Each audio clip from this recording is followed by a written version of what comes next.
Hello students, गद्य संकलन book से लेसन 6 आज हम पढ़ाएंगे। शीर्षक है दासी। यह कहानी महान लेखक जयशंकर प्रसाद जी द्वारा रचित है। तो पहले संक्षेप में मैं लेखक परिचय बता दूं। जयशंकर प्रसाद आधुनिक काव्य के प्रतिनिधि कवि के साथ साथ छायावाद के जनक एवं पोषक माने जाते हैं। जहां प्रसाद जी छायावादी युग के सर्वश्रेष्ठ कवि रहे, वहां वे एक युग प्रवर्तक साहित्यकार के रूप में सबके सामने आए। उनकी रचनाओं में भारतीय संस्कृति एवं राष्ट्रीयता का स्वर गुंजित होता है। क्लियर? तब शीर्षक है दासी, जिसका अर्थ है गुलाम, नौकरानी, या ये कह सकते हो खरीदी हुई दासी, जिसकी अपनी कोई मर्जी नहीं चलती, वह पराधीन होती है। उसे खरीदा और बेचा भी जा सकता है। क्लियर? तो यह प्रस्तुत कहानी प्राचीन इतिहास से संबंधित है। इस कहानी में प्राचीन काल की दास प्रथा को लेकर खरीदी और बेची जाने वाली दासियों के जीवन को प्रकट किया गया है। Clear? Now see children, page number 54, first paragraph. I will explain, just all of you listen.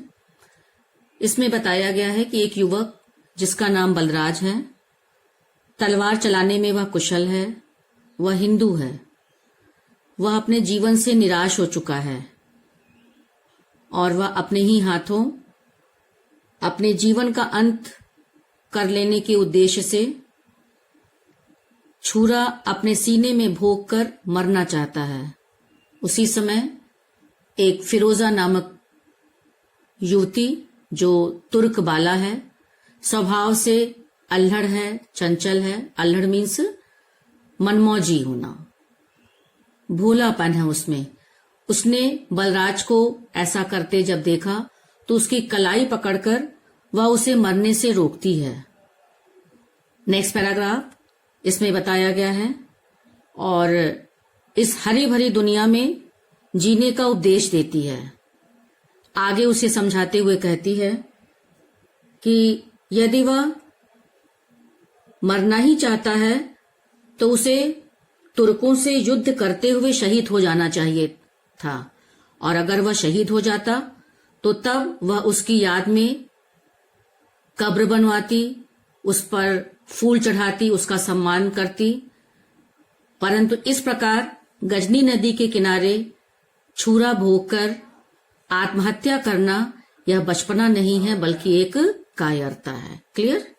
Next paragraph, this one.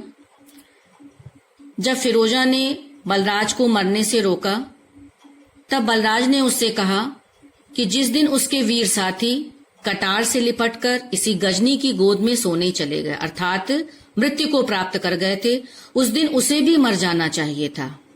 फिर वह अपने वीर योद्धा साथियों के दुखद अंत को याद कर दुखी हो जाता है। और उसके वीर साथी क्यों मृत्यु को प्राप्त हुए? क्योंकि सुल्तान ने सिलजूकों से हारे हुए तुर्क और हिंदू दोनों को ही नौकरी से निकालकर अपमानित किया था, और बलराज भी हिंदू था।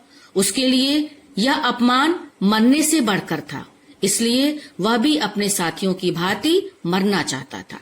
आगे उसने ये भी कहा, उसके बलराज के अनुसार, कि तुर्क सुल्तान के अपने लोगों में हैं और हिंदू बेगाने ही हैं। अर्थात सुल्तान तुर्कों को अपना समझता था और हिंदू उनके लिए पराये थे, इसलिए वह मरना चाहता था।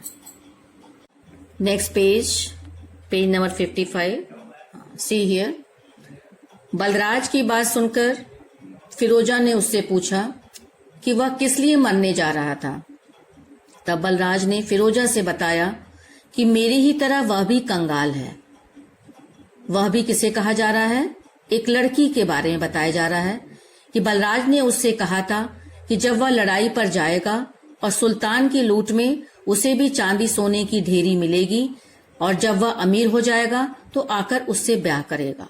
लेकिन दुर्भाग्य से सिलजोकों से वह हार चुका है। वह अमीर नहीं बन पाया, जिसकी वजह से निराश होकर वह मर जाना चाहता है। और यह सुनते ही फिरोजा ने उससे कहा कि यह सब होने के बाद भी तुम उससे मिलने की बजाय मर जाना चाहते हो। यह कहकर फिरोजा ने मुंह फेर लिया। वह रूठ गई। बलराज को उसके भोलेपन पर हंसी न आ सकी, अर्थात वह उसके भोलेपन पर विचार करने लगा कि फिरोजा के मन में सबके प्रति कितना स्नेह है, जबकि वह भी लड़ाई में पकड़ी हुई गुलामी भुगत रही है। अर्थात वह भी एक दासी है, लेकिन उसके मन में जीने के प्रति कितना उल्लास है, कितना जोश है, कितना उत्साह है। उसके मन में जीवन के प्रति निराशा नहीं है। यह सब उसके बारे में बलराज सोचने लगा। Hello students, now this paragraph. जब बलराज ने फिरोजा से पूछा कि युद्ध में पकड़े जाने के बाद मिली गुलामी के बाद भी उसके जीवन में इतनी खुशी और उल्लास कैसे है, तब फिरोजा ने बलराज से बताया कि सिहियर कि वह अब गुलामी में नहीं रह सकेगी, अर्थात अब उसे दासत्व का जीवन नहीं बिताना पड़ेगा, क्योंकि अहमद जो गजनी का सेनापति था, जिससे वह विवाह करना चाहती थी, वह जब हिंदुस्तान जाने लगा था तब उसने राजा साहब से कहा था। राजा साहब कौन है? राजा साहब जिसे तिलक कहा जाता था, जो सुल्तान महमूद का विश्वास पात्र हिंदू कर्मचारी था तथा सुल्तान के सलाहकारों में से एक था। उससे कहा था कि वह उसे 1000 सोने का सिक्का भेजेगा। उन सिक्कों को लेकर वह फिरोजा को छोड़ देगा और अगर वह हिंदुस्तान आना चाहे तो उसे भेज देगा। मीन्स फिरोजा राजा साहब की दासी थी। क्लियर हो गया होगा? Next paragraph. नेक्स्ट, आशावादी दृष्टिकोण होने के कारण फिरोजा ने बलराज से कहा कि अब उसे छुटकारा मिल जाएगा और अगर वह गुलाम भी है, दासी का जीवन भी बिता रही है, तो इसमें रोने की कौन सी बात है? मर जाने की इतनी जल्दी क्यों है?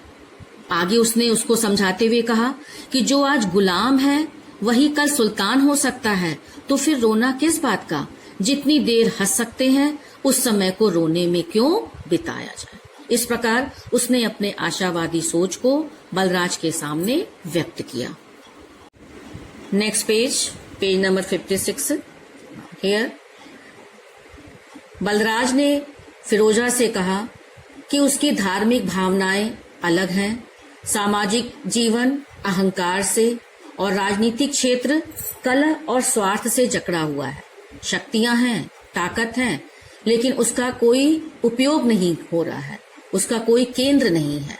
ठीक है, आगे नेक्स्ट पैराग्राफ में बलराज की सारी बातें सुनकर भी फिरोजा उसे हिंदुस्तान जाने के लिए इरावती से मिलने के लिए प्रेरित करती है, क्योंकि इरावती से बलराज प्रेम करता है और उससे विवाह करने के लिए वह अमीर बनना चाहता था, लेकिन उसकी इच्छा पूरी नहीं हो पाई थी। तो फिरोजा को लगा कि कम से कम उसकी अमीरी का ख्वाब पूरा नहीं हुआ, लेकिन गरीबी में भी उसके साथ उसको खोजकर अगर वह मिल जाए तो उसके साथ झोपड़ी में अपना जीवन गरीबी में बिता सकता है। Next paragraph. इसलिए फिरोजा बलराज को मरने देना नहीं चाहती थी। उसे लगा कि इरावती उसकी प्रतीक्षा कर रही होगी। क्लियर? आगे उसकी इस इच्छा को पूरी करने के लिए फिरोजा को 5 दिरम एक प्रकार का सिक्का होता है, धन, उसे कल राजा साहब जो सुल्तान के सलाहकार हैं उन्होंने उसे इनाम के रूप में दिया था।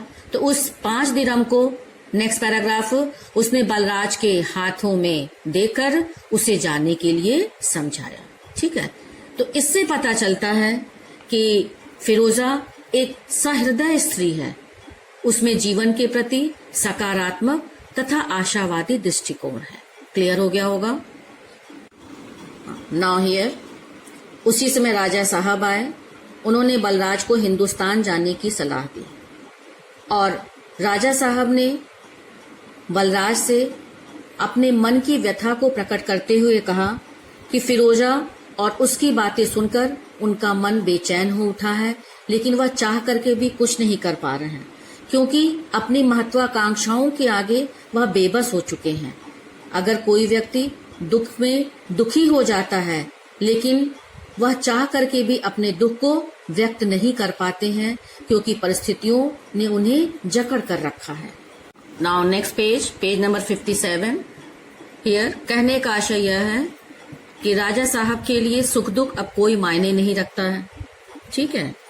अपनी अंतर्वेदना को बलराज से साझा करते हुए, बलराज जो हिंदू था और राजा साहब भी हिंदू थे, तो साझा करते हुए उन्होंने कहा कि वह हिंदुस्तान का एक कंगाल था, लेकिन अपनी आकांक्षाओं की पूर्ति के लिए, यश, नाम, धन की वृद्धि के लिए सुल्तान के दरबार में वह साधारण स्थिति से सलाहकार बन गया था और सुल्तान के दरबार में उसने बनावटी गंभीरता, छलपूर्ण विनय आदि प्रवृत्तियों को सीखा और इन प्रवृत्तियों ने उसे निष्ठुर बना दिया था। लेकिन आज फिरोजा और बलराज की बातें सुनकर उसके मन में उन दोनों के प्रति संवेदना उत्पन्न हो गई, दया उत्पन्न हो गई और तब उसने बलराज से कहा कि कुछ विद्रोही गुलाम अहमद नियालतगीन के पास लाहौर जाने वाले हैं और तुम्हें भी चले जाना चाहिए। इसके लिए तिलक ने बलराज के हाथों में थैली रख दी और उससे जाने के लिए कहा आगे। और इसके बाद उसने फिरोजा को भी बुलाया, उसको भी अहमद के पास जाने की राय उससे मांगी। क्लियर।